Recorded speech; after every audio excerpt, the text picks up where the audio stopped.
বিভাগের দাবিতে আন্দোলনকারীরা আমরা দেখতে পাচ্ছি শাহবাগ চত্বরে এখানটায় আন্দোলনকারী এবং পুলিশরা মুখোমুখি অবস্থানে রয়েছে এবং আশপাশের যান চলাচল স্বাভাবিক রাখতে পুলিশের এই অবস্থান এবং নির্দিষ্ট এরিয়া ব্যতীত যাতে কোথাও এই নোয়াখালীর দাবিতে যারা এসেছেন আন্দোলনকারী তারা যাতে ছড়িয়ে যেতে না পারে সেজন্য কিন্তু সতর্ক অবস্থানে রয়েছে আইন শৃঙ্খলা বাহিনী। তাদের সাথে আমরা দেখতে পাচ্ছি যারা নোয়াখালী বিভাগের দাবিতে এসেছেন তাদের সাথে কিন্তু কথা হচ্ছে আমরা দেখছি।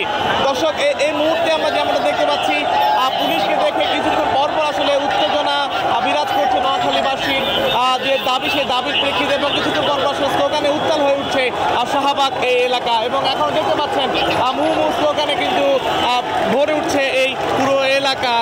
যেমন আসলে বলছেন এই যে আবার উত্তাল হয়ে গেল কিন্তু এই শাহবাগ এলাকা এবং পুলিশও কিন্তু ধীরে ধীরে সামনের দিকে এগুচ্ছে।